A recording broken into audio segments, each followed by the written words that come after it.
আমি রাষ্ট্রপতি হিসাবে কি বক্তব্য দেব জানি না। কোথায় কোনো ভুল হয়ে গেলে আপনারা ক্ষমা করবেন। আমি আপনাদের কাছে ক্ষমা প্রার্থী।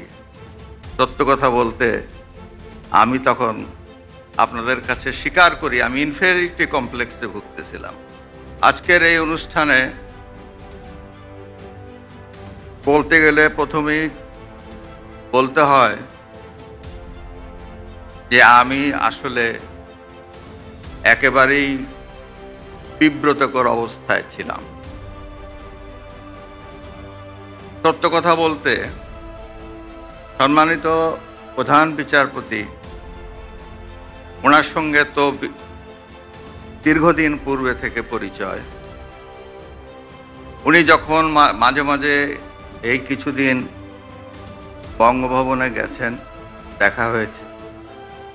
আমাকে কয়েকবার উনি বললেন যে আপনাকে বাংলাদেশ সুপ্রিম কোর্ট দিবস 2023 18 তারিখে আপনাকে আমরা চাই।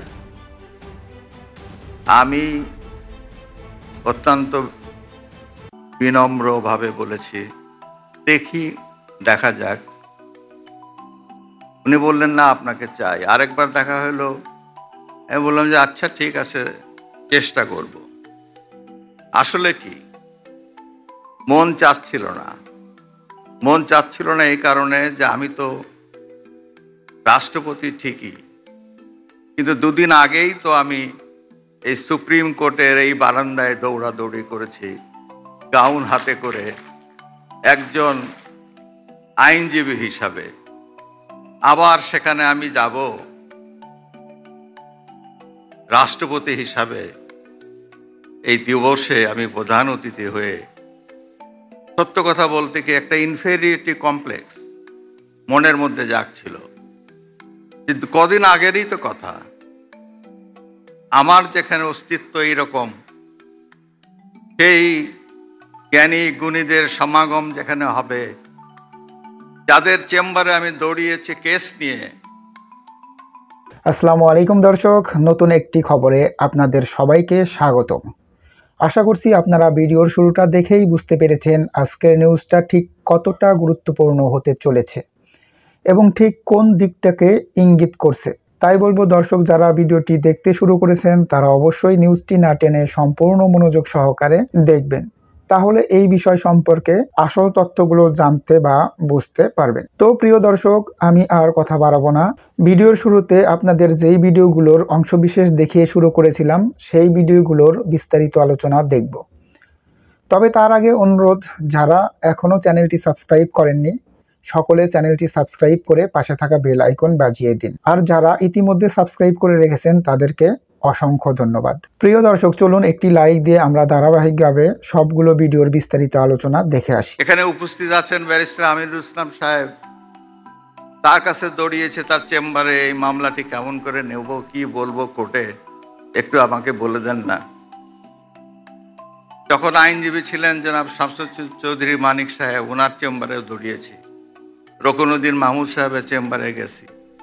অনেকের চেম্বারে দৌড়িয়ে বেড়াই মামলা হাতে করে নিয়ে, যে এই মামলা কিভাবে আদালতে উপস্থাপন করব। 27 বছর তো আইনজীবীদের বক্তব্য শুনেছি, আর এখন আমি নিজেই সুপ্রিম হাইকোর্টের বিভাগের আইনজীবী হিসাবে আমাকেই কোর্টে যায় ইয়োর অনার মে লর্ড বলে চাইতে হবে। এই চাওয়াটা শিখতে হবে। এই শিখলাম কদিন, আর সেখানেই যাব আমি প্রধান অতিথি হিসাবে অ্যাজ প্রেসিডেন্ট। সত্য কথা বলতে আমি তখন আপনাদের কাছে স্বীকার করি আমি ইনফেরিয়রিটি কমপ্লেক্সে ভুগতেছিলাম, কিন্তু তা হলো না। শেষ পর্যন্ত আমাকে এখানে আসতেই হলো, ঘটনাক্রমে আমাকে ইয়েস বলতেই হলো, হ্যাঁ আমি যাব। কেননা ইতিমধ্যে নির্বাচনের তফসিল ঘোষণা হয়ে গেল। নির্বাচনের তফসিল ঘোষণা হওয়ার পরে মাননীয় প্রধানমন্ত্রীর তার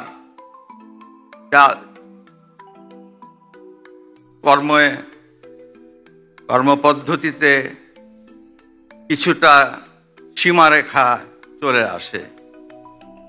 আমি ভেবেছিলাম যে গতবার যখন মাননীয় প্রধানমন্ত্রী এখানে বিশেষ অতিথি হিসাবে প্রধান অতিথি হিসাবে এসেছিলেন, এবার তিনিই আসবেন শেষ পর্যন্ত। আমি না বলতে বলতে হয়তো মাননীয় প্রধান বিচারপতি তাকে অনুরোধ করবেন তিনি আসবেন, কিন্তু রাজনৈতিক সীমাবদ্ধতার কারণে তিনি আসতে পারেন নাই বা তার আসার মতো সুযোগ ছিল না।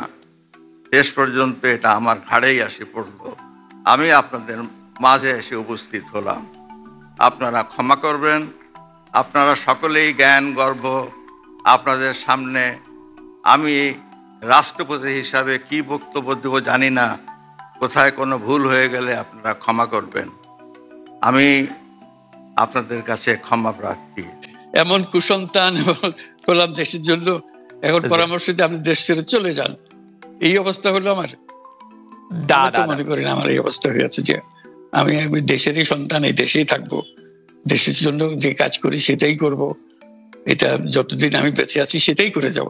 আমাকে বিভিন্ন দেশ থেকে আহ্বান জানাই, আমি কেন ওখানে দেশে থাকছেন। আজকেও একটা নতুন দেশ থেকে আহ্বান পেলাম, বলে আমরা সব ব্যবস্থা করে দেবো। এটা আর একটা নতুন দেশ যোগ হলো আছে। কিন্তু আপনি বাংলাদেশেই থাকতে চান, এবং আমাদের কাছে যেটি মানে আমরা সাংবাদিক হিসেবে আপনাকে প্রশ্ন করতেই হয়, আপনি দেখেছেন যে আপনার প্রতিষ্ঠিত গ্রামীণ ব্যাংকের একটি সংবাদ সম্মেলন হয়েছে, সেই গ্রামীণ ব্যাংকের সংবাদ সম্মেলন থেকে আপনার বিরুদ্ধে যে অভিযোগ করা হয়েছে সেই অভিযোগ মানি লন্ডারিং এর। সেই অভিযোগের ক্ষেত্রে বলা হয়েছে আমি সবচেয়ে ডাকু বাংলাদেশে সবচেয়ে বড় ডাকাত এদেশে, কাজে সেই হিসাবে সবাইকে জানান দেওয়া হচ্ছে, সেই হিসাবে আমি পরিচিত হয়েছে। আমি সবচেয়ে বড় ডাকাত, আমি সবচেয়ে সাংঘাতিক মানুষ যে দেশের সর্বনাশ করে যাচ্ছি, সেইভাবে পরিচিত হয়েছে। আপনি আমাদের একটু বলবেন যে আপনি বাংলাদেশের জন্য বা আপনার পরবর্তী লক্ষ্যগুলি কি সারা পৃথিবীর জন্য? আপনি তো শুধু বাংলাদেশ নিয়ে ভাবেন না, যে আপনি আসলে কি করতে চান বা কেমন দুনিয়া চান বা কেমন বাংলাদেশ চান, সেটা আপনার কি লক্ষ্য এই মুহূর্তে? ওই যে বললাম যে এটাই হলো আমাদের স্বপ্নের বীজতলা, যে আমাদের স্বপ্নগুলো একটা দাসে একটা নতুন আইডিয়া আসে, সেটা একটা বীজতলা। এটা আমরা ট্রাই করে দেখি, একটা ছোট আকারে করি, এটা সফল হলে আর একটু বড় আকারে করি, এটা বাংলাদেশি করি। একবার সফল হলে সারা দুনিয়া এটা লুফে নেয় দেওয়ার জন্য, সারা দুনিয়ার লোক এখানে আসে, আমাদের লোককে নিয়ে যায়, সেভাবে কাজকর্ম করছি। এটা আমরা একটা থাকছি বাংলাদেশে, করছি বাংলাদেশে, কিন্তু সারা দুনিয়ার লক্ষ্য আমাদের দিকে, আমরা কি করছি, কি চিন্তা করছি, কিভাবে এগুলো পরিচালনা করছি। এবং তার মধ্যে ব্যাখ্যা হিসেবে যেটা আমরা বারবার বলছি, আমরা একটা নতুন পৃথিবী গড়তে চাই। সেই পৃথিবী হচ্ছে 3 শূন্যের পৃথিবী। এটাও বহুবার বলা হয়েছে, তার উপরে বই লিখেছি। 3 শূন্যের পৃথিবী কি হবে, যে 0 কার্বন এমিশন, যেহেতু পৃথিবী ধ্বংস হয়ে যাবে এই গ্লোবাল ওয়ার্মিং এর কারণে, একে রক্ষা করতে হলে আমাদের 0 কার্বন এমিশন অ্যাচিভ করতে হবে। কাজে এটা এমন বিশ্ব আমাদের গড়তে হবে যেটা 0 কার্বন এমিশনের বিশ্ব হবে। 0 ওয়েলথ কনসেন্ট্রেশন। আমরা উন্নয়ন বলছি, যে উন্নয়নের সফলতা গুটিগত মানুষের কাছে যায়। এটা শুধু বাংলাদেশে না, সারা পৃথিবীর এই অবস্থা, যে সমস্ত টাকা গুটি হতে মানুষের কাছে চলে যায়। দুনিয়ার যত সম্পদ আছে এই মুহূর্তে, তার 90% যে সম্পদ, এটা হয়তো 5% লোকের কাছে। 90% 5% লোকের কাছে রয়ে গেল, এবং আগামী দিনে এটার পরিবর্তন অন্যভাবে 90%-এর জায়গায় এটা 95% হয়ে যাবে, ওই 5%-এর জায়গায় এটা 3% হয়ে যাবে। অর্থাৎ লোকের সংখ্যা কমে যাবে, সম্পদের পরিমাণ তাদের কাছে অনেক বেড়ে যাবে। এটাই হলো বর্তমান অর্থনীতির কাঠামো।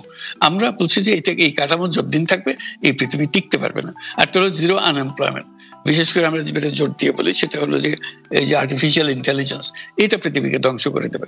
কাজে তার আগে আমাদেরকে ঠিক করতে হবে টেকনোলজিকে আমরা কতদূর নিয়ে যাব, কোথায় সীমারেখা টানবো, এটা ঠিক করতে হবে। সেই পৃথিবীর নাম দিয়েছি আমরা 3 শূন্যের পৃথিবী, 30 ওয়ার্ল্ড।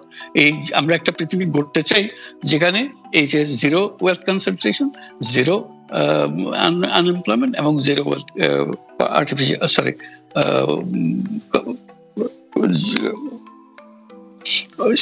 গ্লোবাল ওয়ার্মিং 0 হবে। এটাই এই 3টা জিরোর মধ্যে আমরা থাকবো। তো সেটা আবার বিভিন্ন দেশে এটা পর্যালোচনা বৈঠক হচ্ছে, বিভিন্ন বিশ্ববিদ্যালয়ে সেটা নিয়ে আলোচনা হচ্ছে, আমাদেরকে আমন্ত্রণ জানাচ্ছে, আমরা সেগুলো বিশ্বকে বোঝানোর চেষ্টা করছি। এটার বড় নিয়ামক হবে সোশ্যাল বিজনেস। এই সোশ্যাল বিজনেসের মাধ্যমে এগুলো করা যাবে। সোশ্যাল বিজনেস সঙ্গে আসছে সোশ্যাল বিজনেস, এবং কত জায়গা থেকে কত ভিন্নভাবে এগুলো প্রসার করা হবে সেটা আমাদের উপর আমাদের দায়িত্ব হয়। আমরা এগুলো ব্যাখ্যা করি, আমাদেরকে বিভিন্ন বিশ্ববিদ্যালয়ের মারফতে হয়। 107টা বিশ্ববিদ্যালয়ের এখন সোশ্যাল বিজনেস সেন্টার আছে। এটার নাম হলো সাধারণত ইউনুস সোশ্যাল বিজনেস সেন্টার নামে পরিচিত হয়।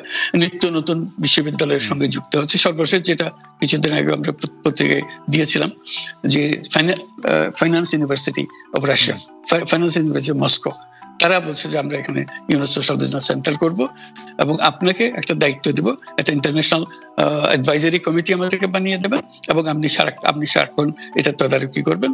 সেটা এই সপ্তাহের মধ্যে আরেকটা বৈঠক হবে, তাদের সঙ্গে জুম মিটিং হবে, যে তারা অগ্রসর হচ্ছে। অর্থাৎ এটার গতি শুধু সীমাবদ্ধ কোনো বিশেষ ধরনের কাজে না। চায়না এটার একটা অগ্রগামী দেশ, যেটাতে সোশ্যাল বিজনেস নিয়ে তারা বহু পরিমাণ মনোযোগ দিচ্ছে। কাজে এইটা দুনিয়ার ডানে বাঁয়ে উত্তর দক্ষিণে সবার কাছে আছে। কাজে সেটাকে আমরা তুলে ধরছি। এটার আমাদের বড় বক্তব্যটা হলো যে বর্তমান যে কাঠামোর উপরে বিশ্ব পরিচালনা হচ্ছে, সেই কাঠামো, সেই বিশ্ব এটা আত্মঘাতী একটা বিশ্ব। এটা নিজেকে বিলুপ্ত করা ছাড়া এটার কোনো গতি নেই, যে গতিতে আমরা এগোচ্ছি।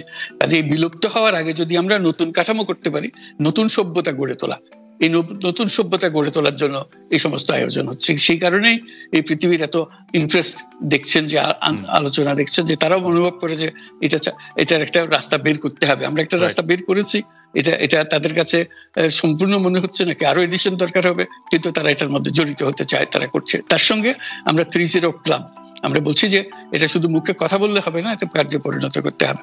5জন সদস্য নিয়ে এটা ইয়ুথদের মধ্যে প্রচার করার, যুবকদের মধ্যে প্রচার করার জন্য 12 বছর বয়স থেকে 35 বছর বয়স পর্যন্ত, এই বয়সের মধ্যে যে 5 জন মিলে একটা ক্লাব করবে, 30 ক্লাব।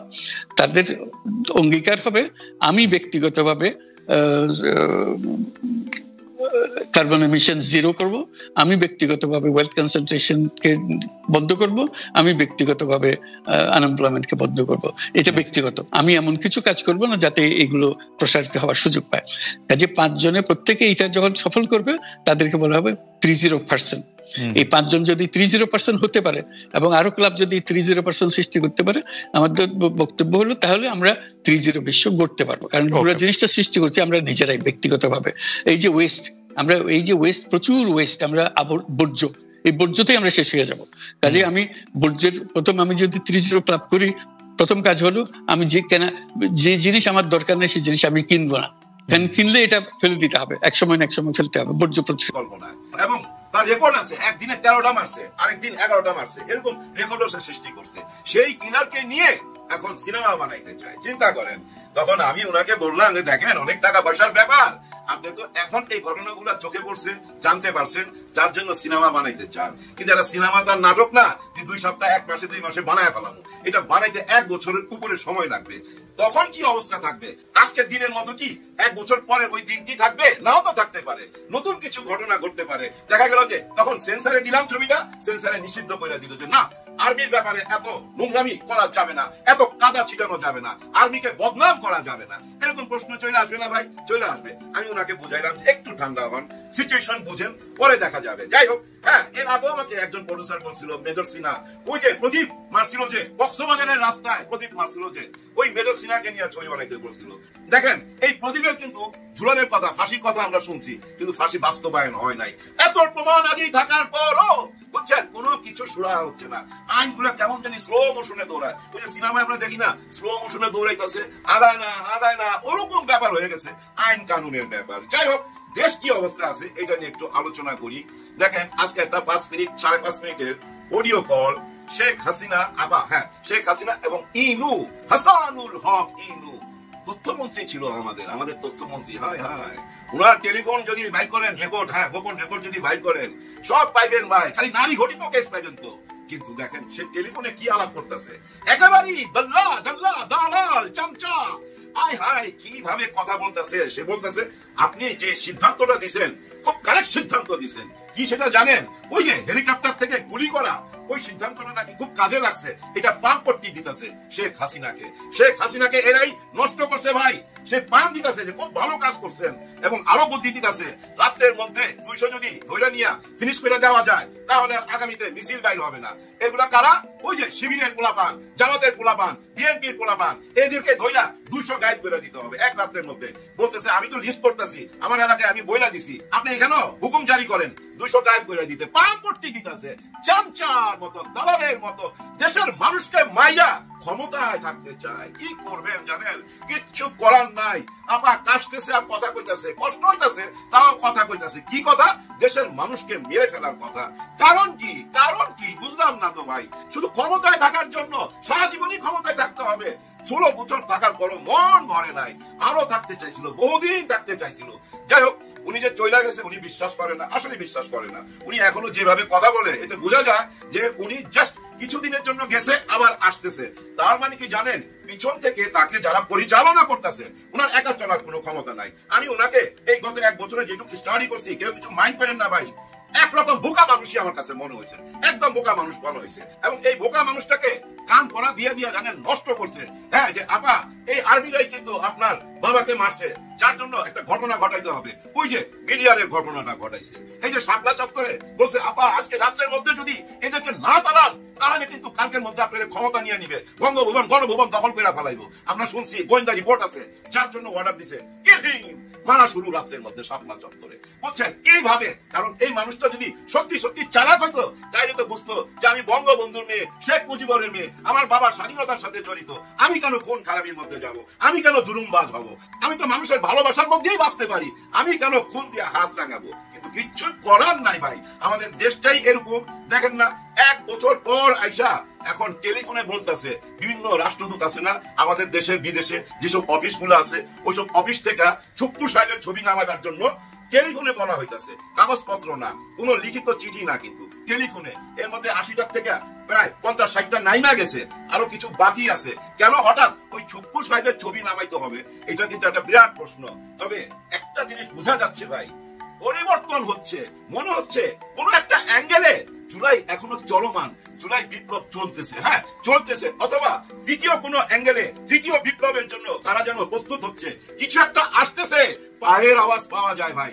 না হলে হঠাৎ ছুপ্পু সাহেবের ছবি সরাইবার কারণ কি ভাই? ছবি সরানোটা তো বিরাট বড় অপমান, তাই না উনার জন্য? এরকম কোন বার্তা দিল কি যে ছুপ্পু সাহেব আপনি নিজে পদত্যাগ করেন? বিরাট অপমান না? আমার ছবিগুলো নামায় ফেলাইতেছে, তার মানে আমারে গণাই ধরে না, আমি নিজে পদত্যাগ করা উচিত না? এরকম কোন বার্তা দিল যে আপনি পদত্যাগ করেন? আবার একটা ব্যাপার আছে, ওনাকে কিন্তু আগেই খেয়ে ফেলতে চাইছিল। খেয়ে ফেলা মানে ওই খাওয়া না, মানে চেয়ার থেকে নামাইতে চাইছিল, একটি বড় দলের জন্য পারে নাই, তারা দেয় নাই। কিন্তু আজকে যখন তার ছবি নামাইতেছে তারা কি প্রতিবাদ করতেছে? না, তারা প্রতিবাদ করতেছে না, প্রতিবাদ করার সুযোগও নাই। কারণ ডক্টর মোহাম্মদ ইউনূস স্যার তো একটা কিংস পার্টি করছিল, ওই কিংস পার্টি ওরাই তো বলতেছে ইনি আমাদের লোক না, উনি বিএনপির লোক, বিএনপির বন্ধু হয়ে গেছে, এরকম কথা উঠছে না? তার মানে কি এখন বিএনপি ডক্টর ইউনূস স্যারের বিরুদ্ধে বলবে? বলবে না। আর ডক্টর ইউনূস স্যার কি ওই সুযোগটাই নিল যে এখন ওর ছবি নামা? এটা হইতে পারে না? হ্যাঁ হইতে পারে, কিছু একটা তো হইতে যাচ্ছে। একটু আগে দেখলাম তৌহিদ আফ্রিদির বাবা সাথী সাহেব উনাকে অ্যারেস্ট করছে, 1 বছর পর অ্যারেস্ট হলো। শুনছিলাম 1 বছর আগে অ্যারেস্ট হবে, কি কারণে অ্যারেস্ট হয়েছে জানা যাবে। এরকম সবাই কিন্তু ধরা খাবে। হ্যাঁ, আজকাল দেখলাম বিশ্ববিদ্যালয় তাকে যেন দৌড়াইতেছে, দেখেন তাকে যেন দৌড়াইতেছে, আমি জানি না কে, শুধু দেখতেছি দৌড়াইতেছে আর পিছনে ধর ধর ধর ভাগতেছে, এরকম চলতেছে। কোথায় জানি কিছু একটা ঘটতেছে। এর মধ্যে আবার শোনা গেল ইউনূস স্যার দ্বিতীয়বারের মতো পদত্যাগের হুমকি দিছে, যে আমি পদত্যাগ করবো। এগুলা ভাই সব গুজব, একেবারেই গুজব। আরো কত রকম যে গুজব। দেখেন এখন একটা ব্যাপার দাঁড়াইছে কি জানেন, তিলকে তাল বানায় ফেলাইতেছে। হয়তো দেখা গেল ওইখানে কেউ মারামারি করতেছে, ওইটাই বলে দিতেছে ওই 2 পার্টি মারামারি করতেছে, দেখা গেল 2 বন্ধু মারামারি লাগছে। ঘটনাগুলো এমন ঘটতেছে, এই এরে পচাইতেছে, এই এরে পচাইতেছে। এই পচাপচির মধ্যে শক্তিটা কার বেশি সেটাই কিন্তু দেখার বিষয়। কারণ সোশ্যাল মিডিয়াকে আপনি অবজ্ঞা করতে পারবেন না, সোশ্যাল মিডিয়া বিরাট বড় ফ্যাক্টর। তো দেখেন না, ইনু বলতেছিল বারবার শেখ হাসিনাকে যে ইন্টারনেট চালু করে দেন, ইন্টারনেট চালু করে দেন, আমাদের অনেক অসুবিধা হইতেছে, আমরা যোগাযোগ বিচ্ছিন্ন হয়ে যাইতেছি। কিন্তু ইনু তো তার দলের লোক না, শেখ হাসিনা কিন্তু তার কাছে গোবর ফাঁস করে নাই, বলে ওইটা তো আগুন দিয়ে পোড়াই দিছে, ওইটা আমি কেমনে কি করুম? কিন্তু টিনু তখন বুঝতেছে কিন্তু যে মিথ্যা কথা বলতেছে, যেহেতু তার দলের লোক না, তার কাছে তো সত্যটা বলবে না। এই সোশ্যাল মিডিয়া কি ভাই, এটা তো আমরা দেখছি। দেখেন সবাই তো আমরা সশরীরে রাস্তায় যাই। দর্শক, আশা করি সবগুলো ভিডিওই আপনি মনোযোগ সহকারে দেখেছেন। সেই সাথে দর্শক, এই ভিডিওগুলো সম্পর্কিত যদি কোনো তথ্য বা মতামত থাকে তাহলে অবশ্যই কমেন্টস করে জানিয়ে দিন। এতক্ষণ সাথে থাকার জন্য ধন্যবাদ। আবার দেখা হবে আগামী ভিডিওতে কোনো নতুন টপিকস নিয়ে। সকলের সুস্বাস্থ্য কামনা করে বিদায় নিচ্ছি। আল্লাহ হাফেজ।